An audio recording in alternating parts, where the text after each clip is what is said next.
अस्सलाम वालेकुम स्टूडेंट्स। आज मैं आपको जो टॉपिक एक्सप्लेन करने लगी हूँ that is the periodic table and it's periodicity.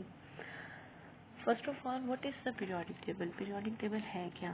तो आसान अल्फाज में पीरियोडिक टेबल एलिमेंट्स की अरेंजमेंट है इन द रेगुलर पैटर्न। और पीरियोडिसिटी क्या होती है? प्रॉपर्टीज़ की रिपीटेशन। प्रॉपर्टीज़ कौन सी? केमिकल प्रॉपर्टीज़ भी हो सकती हैं और फिजिकल प्रॉपर्टीज़ भी हो सकती हैं। तो बेसिकली जो पीरियोडिक टेबल बना वो केमिकल और फिजिकल प्रॉपर्टीज़ की बेस पे बना और कुछ एलिमेंट्स ने उनमें एक अलग पैटर्न शो किया, उनकी अनॉमलीज थी, तो वो सब कुछ इसकी प्रॉपर्टीज़ में आता है और इसको हम डिस्कस करते हैं पीरियोडिसिटी में। बिफोर डिसिंग द पीरियोडिसिटी और एनीथिंग एल्स, तो मैं आप लोगों को कुछ साइंटिस्ट के काम बताना चाहूँगी कि कौन से साइंटिस्ट ने क्या परफॉर्मेंस की और फाइनली किस तरह से हम एक फाइनल पीरियोडिक टेबल की तरफ मूव करें। तो लेट्स सी, सबसे पहले है अल-राज़ी ने मेटल्स और नॉन मेटल्स को उनकी फिजिकल प्रॉपर्टीज़ के बेस पे डिफ्रेंशिएट किया। देन डॉबरिनियर आया, उसने ट्राई-8 का फार्मूला बताया जिसमें ये था कि आफ्टर एवरी 3 एलिमेंट प्रॉपर्टीज़ जो है वो रिपीट होंगी। न्यूलैंड ने जो है वो लॉ ऑफ ऑक्टिव्स दिया था। लॉ ऑफ ऑक्टिव्स में ऑक्टिव्स का मतलब ही 8 है, तो इसमें ये था कि आफ्टर 8 एलिमेंट्स पीरियोडिसिटी रिपीट हो रही है, मतलब प्रॉपर्टीज़ रिपीट हो रही हैं। मेंडलीफ ने पीरियोडिक टेबल दिया on the basis of atomic masses. तो मॉज़ले जो थे उन्होंने साइंटिस्ट थे जिन्होंने हमें एटॉमिक नंबर आइडेंटिफाई कराया। मींस उन्होंने इटसेल्फ पीरियोडिक टेबल में मॉडिफिकेशन नहीं की, उन्होंने एटॉमिक नंबर से हमें इंट्रोड्यूस करवाया और फिर उस एटॉमिक नंबर की बेस पे फाइनल पीरियोडिक टेबल बना जिसको हम मॉडर्न पीरियोडिक टेबल कहते हैं। मज़ीद अगर हम थोड़ी सी डिस्कशन पीरियोडिक टेबल पर करें तो पीरियोडिक टेबल में 8 ग्रुप्स और 7 जो हैं वो पीरियड्स होते हैं। तो 8 ग्रुप्स जो होते हैं वो फर्दर ए और बी में कन्वर्ट हो जाते हैं, 8A और 8B। तो और 7 पीरियड्स हैं। इसके अलावा अगर ग्रुप की अगर हम सिंपल बात करते हैं तो ग्रुप में electronic configuration in valence shell same होती है। I repeat, electronic configuration in valence shell is same. मतलब वैलेंस शेल क्या है? वैलेंस शेल वो आखिरी शेल है किसी भी एलिमेंट का जिसमें उसके आखिरी शेल में जितने भी इलेक्ट्रॉन्स हैं। तो वो अगर हम किसी भी ग्रुप की बात करें, suppose if I talk about the first A group, तो इट मीन्स उसके जितने भी एलिमेंट्स हैं उन सब के वैलेंस शेल में एक ही इलेक्ट्रॉन होगा। If I talk about the second group, तो इसके वैलेंस शेल में 2 इलेक्ट्रॉन होंगे। Same with the case if I talk about the 7th group, तो उसके भी आउटर मोस्ट शेल में 7 इलेक्ट्रॉन्स होंगे। Okay, what is the period?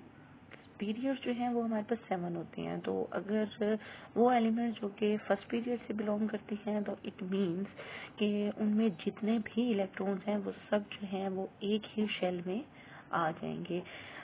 You can say period is equal to number of shells. ठीक है, period number indicates the number of shells. तो इसमें इस बात का मैंने यहाँ पे लिखा number of shells are same और इनका जो वैलेंस शेल है वो भी सेम होता है। फॉर एग्जांपल, जो सेकंड पीरियड के जितने भी एलिमेंट्स होंगे ये सारे हॉरिजॉन्टल रोज होती हैं। तो जो सेकंड पीरियड के जितने भी इलेक्ट्रॉन्स होंगे, वैलेंस इलेक्ट्रॉन्स होंगे, वो उसके दूसरे शेल में आएंगे। तो जो दूसरा शेल होगा वो उसका सेकंड शेल होगा, वैलेंस शेल होगा। वैलेंस शेल उसका सेकंड है। और केमिकल प्रॉपर्टीज जो हैं वो बेसिकली डिपेंड कर रही होती हैं इलेक्ट्रॉनिक कन्फिग्रेशन पे। तो जहाँ पर इलेक्ट्रॉनिक कन्फिग्रेशन आप सेम देखेंगे तो वहाँ पर केमिकल प्रॉपर्टीज भी सेम होंगी। और फिजिकल प्रॉपर्टीज जो हैं वो डिपेंड कर रही होती हैं नेचर ऑफ बॉन्ड पे। Nature of bond means ionic bond है, कोवलेंट बॉन्ड है, मेटालिक बॉन्ड है, कोऑर्डिनेट कोवलेंट बॉन्ड है, ईटीसी। केमिकल प्रॉपर्टीज कौन सी होती हैं? उसमें हमारे पास आयनाइजेशन एनर्जीज आ जाती हैं, इलेक्ट्रॉन अफिनिटी आती है, हाइड्रेशन एनर्जी आती है एंड सो ऑन। तो पीरियोडिसिटी की तरफ मूव करते हैं और सबसे पहले हम डिस्कस करेंगे एटॉमिक साइज को।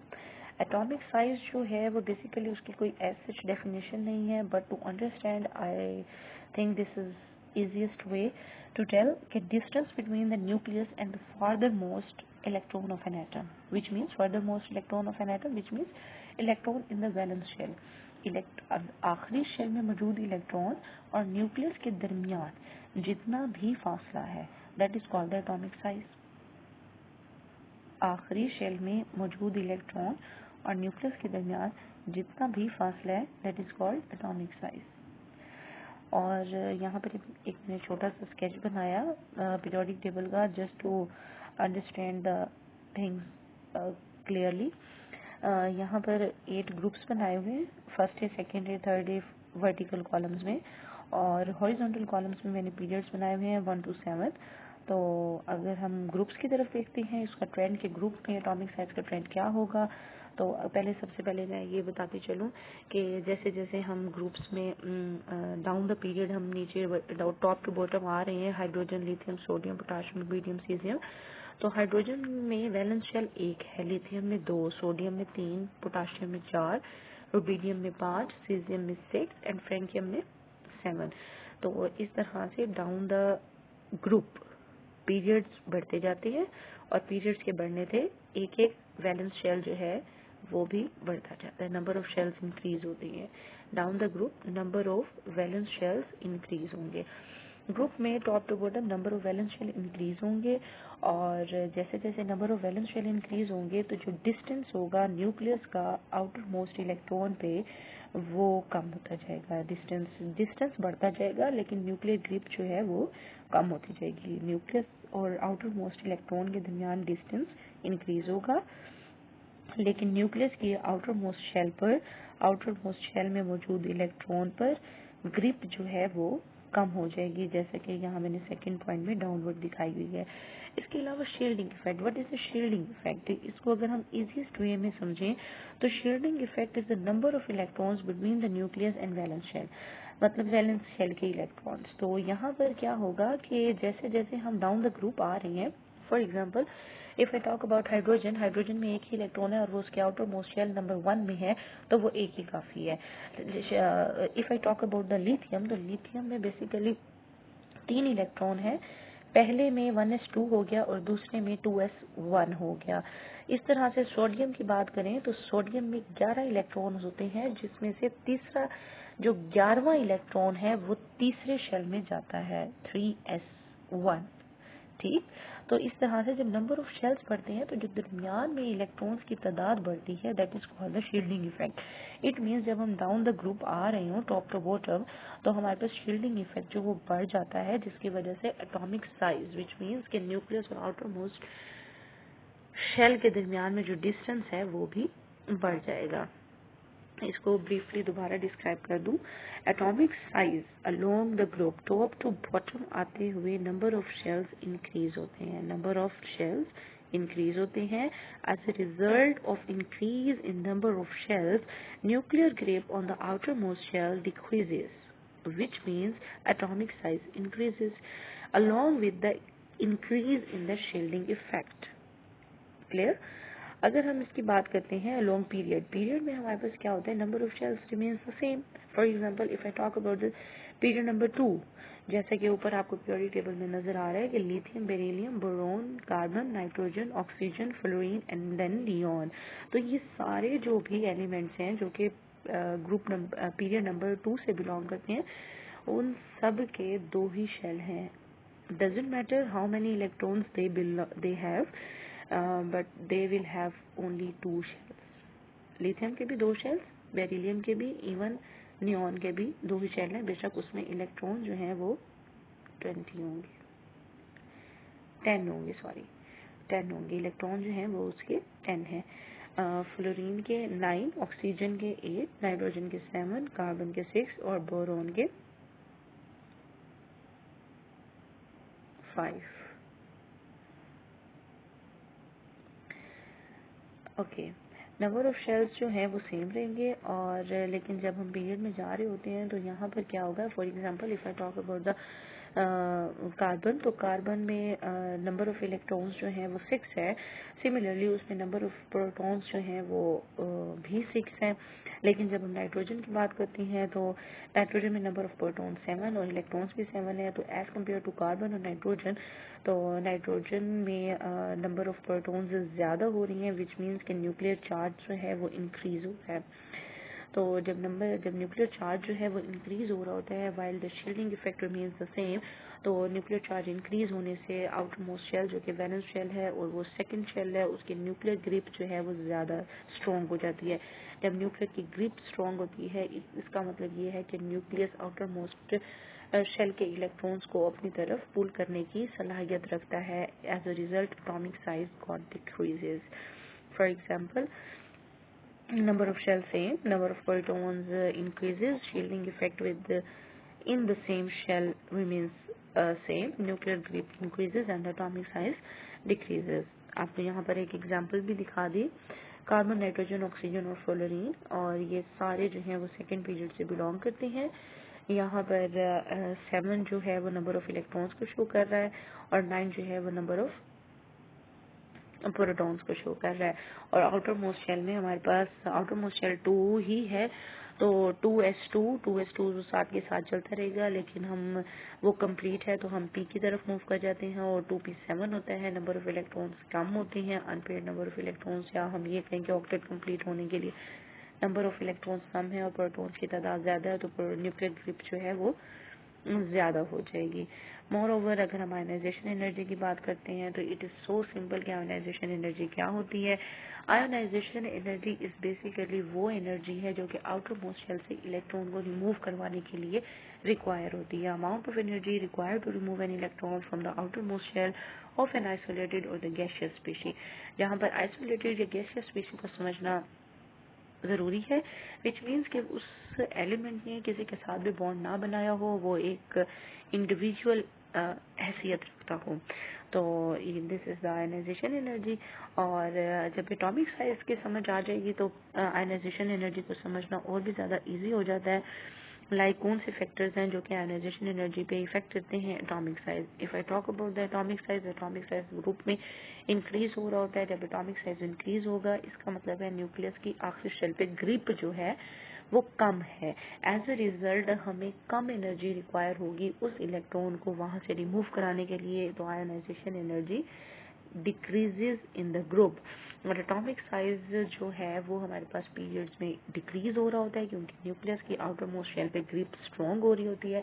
तो जब ग्रिप बहुत ज्यादा होगी तो हमें भी बहुत ज्यादा एनर्जी रिक्वायर होगी आउटर मोस्ट शेल से इलेक्ट्रॉन को रिमूव कराने के लिए। न्यूक्लियर चार्ज ज्यादा होता है तो आयनाइजेशन एनर्जी भी ज्यादा जरूरी होती है। Nuclear charge is related to the shielding effect to determine the ionization potential. Shielding effect से न्यूक्लियर चार्ज को हम किस तरह से एक्सप्लेन करते हैं, let's see. If the effect of shielding is greater than the nuclear charge, if the effect of shielding means shielding effect अगर nuclear charge से ज्यादा हो तो आयनाइजेशन एनर्जी डिक्रीज हो जाती है। क्या मतलब, लाइक ग्रुप्स में अगर हम बात करते हैं तो विद ईच मतलब हर एक एलिमेंट डाउन द ग्रुप आते हुए एक एक शेल इंक्रीज हो जाता है। With each increase of shell while moving from top to bottom increases the shielding effect, which means shielding effect is greater than the nuclear charge। अगर shielding effect greater than the nuclear charge हो तो ionization energy कम require होती है। जबकि potential of nuclear charge जो कि periods में होता है, nuclear charge goes on increasing while the shielding effect, which means the shell remains constant। The nuclear charge in periods goes increasing while shielding effect remains constant, which means ionization energy increases, means more energy is required to remove an electron from the outermost shell। इसके साथ ही कुछ anomalies हैं, और anomalies होती हैं जो कि हमें एक जो हमने ऑब्जर्व्ड किया होता है या एक्सपेक्टेड ट्रेंड होता है वो उसके ऑपोजिट होती हैं। एक्चुअल में कैलकुलेटेड वैल्यूज उनकी डिफरेंट आ जाती हैं। फॉर एग्जांपल अगर मैं पीरियड की बात करती हूँ तो यहाँ पे lithium, beryllium, boron, carbon, nitrogen, oxygen, fluorine और नियोन, ये एक्सपेक्टेड है आयनाइजेशन एनर्जी का ट्रेंड कि नियोन की सबसे ज्यादा होगी और लिथियम की सबसे कम होगी। लेकिन जो हमारे पास कैलकुलेटेड वैल्यूज आती हैं उनमें क्या होता है कि नाइट्रोजन की कार्बन से भी ज्यादा है और नाइट्रोजन की ऑक्सीजन से भी ज्यादा है और बेरिलियम की बोरोन से भी ज्यादा है और बेरिलियम की लिथियम से भी ज़्यादा है। उसकी रीज़न क्या होती है कि जब भी हम इलेक्ट्रॉनिक कन्फिग्रेशन चेक करेंगे, अगर वो इलेक्ट्रॉनिक कन्फिग्रेशन हाफ फिल्ड है या फुली फिल्ड है तो वो स्टेबल मॉलिक्यूल्स होते हैं, ये स्टेबल एलिमेंट्स होते हैं, उनको अगर हम डिस्टर्ब करेंगे तो वो ज़्यादा एनर्जी लेंगे। इसके अलावा एक एग्जांपल हम देख लेते हैं आइसो इलेक्ट्रॉनिक स्पीशीज की। आइसो इलेक्ट्रॉनिक स्पीशीज में भी हमने एटॉमिक साइज और आयनाइजेशन एनर्जी को थोड़ा सा डिस्कस करें तो यहाँ पर आइसो इलेक्ट्रॉनिक स्पीशीज है सोडियम, मैग्नीशियम और एल्यूमिनियम। सोडियम पे प्लस चार्ज, मैग्नीशियम पे +2 और एल्यूमिनियम पे 3 पॉजिटिव। यहाँ पे इन्होंने सोडियम का 1 इलेक्ट्रॉन रिमूव हुआ, मैग्नीशियम के 2 इलेक्ट्रॉन और एल्यूमिनियम के 3 इलेक्ट्रॉन रिमूव हुए। तो एटॉमिक साइज के हवाले से अगर हम देखते हैं तो एल्यूमिनियम का साइज जो है वो सबसे कम होगा क्योंकि उस पर चार्ज सबसे ज़्यादा है, और फिर मैग्नीशियम और फिर सोडियम का तो आयनाइजेशन एनर्जी सबसे ज़्यादा रिक्वायर होगी एल्यूमिनियम के लिए क्योंकि उसकी न्यूक्लियर ग्रिप जो है वो ज़्यादा स्ट्रॉन्ग हो गई है, और फिर मैग्नीशियम की and in the end sodium की। आयनाइजेशन एनर्जी की एक सिग्निफिकेंस है, सिग्निफिकेंस में ये है कि हमें एलिमेंट्स की वैलेंसी का पता चल जाता है। वो हमें कैसे पता चलेगा कि अगर first ionization energy which means the amount of energy required to remove the electron from an outermost shell, ठीक है, और second ionization energy amount of energy required to remove from an outermost shell of not of an isolated species but of the cation. ठीक, क्या मतलब कि पहले हमने एक आइसोलेटेड एलिमेंट लिया, उस आइसोलेटेड एलिमेंट के इलेक्ट्रॉन को निकाला, वो उसकी फर्स्ट आयनाइजेशन एनर्जी हो गई, लेकिन जब उसके अंदर से इलेक्ट्रॉन रिमूव हो गया तो उस पर पॉजिटिव चार्ज आ गया। जब उस पर पॉजिटिव चार्ज आ गया तो अब वो आइसोलेटेड स्पीशी नहीं रही बल्कि वो एक केटाइन बन गया। तो amount of energy second ionization energy is what? Second ionization energy is amount of energy required to remove an electron from an already removed cationic species। और इलेक्ट्रोपॉजिटिविटी ये हमें किस तरह से बताती है? इलेक्ट्रोपॉजिटिविटी इस तरह से बताती है कि अगर आयोनाइजेशन एनर्जी जो है मतलब इलेक्ट्रोपॉजिटिव में एलिमेंट इलेक्ट्रोपॉजिटिविटी बताती है। इलेक्ट्रोपॉजिटिविटी किस तरह से कि जो मेटल्स होते हैं वो अपने इजीली इलेक्ट्रॉन को रिमूव कर देते हैं जो कि पीरियोडिक टेबल के लेफ्ट साइड पे मौजूद हैं, फर्स्ट एंड सेकंड ग्रुप। तो वो मेटल्स अपने इजीली इलेक्ट्रॉन्स रिमूव करने की इजाज़त देते हैं, तो क्योंकि ये उनकी एबिलिटी भी है, तो उनकी आयनाइजेशन एनर्जी कम होती है। नॉन मेटल्स की आयनाइजेशन एनर्जी ज़्यादा होती है जो कि टॉप राइट साइड पे है। और इस तरह से हम मेटलिक करेक्टर को भी आइडेंटिफाई कर सकते हैं। इसी तरह से अगर हम इलेक्ट्रॉन अफिनिटी की बात करते हैं तो electron affinity is somehow related to the ionization energy and same with the atomic size. Ability to attract the shared pair of electron towards itself. अगर हम ग्रुप में बात करते हैं तो ग्रुप में एटॉमिक साइज जो है वो इंक्रीज होता है।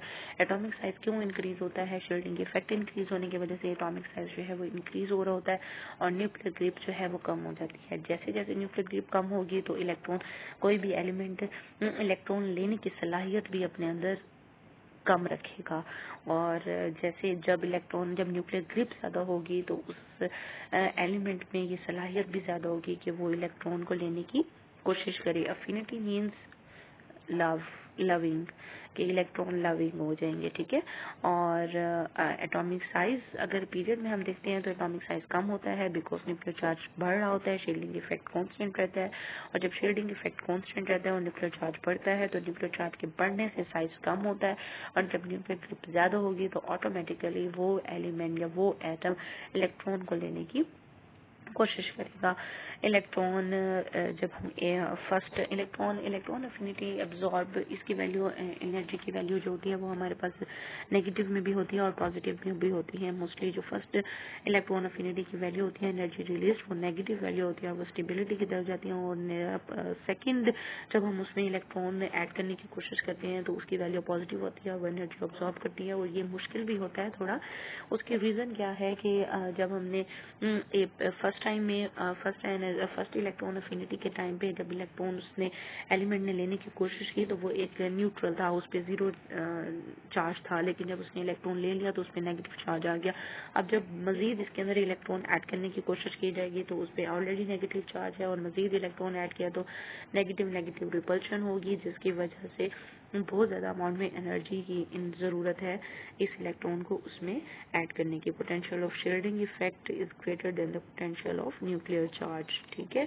उसके बाद एनॉर्मली की अगर हम बात करते हैं तो यहाँ पर भी नाइट्रोजन एनॉर्मली शो करता है। उसकी रीज़न सेम वही है कि नाइट्रोजन जो है वो हाफ फिल्ड है और half filled element is stable. Hope so that I have taught you this topic in a very easy way. Thank you.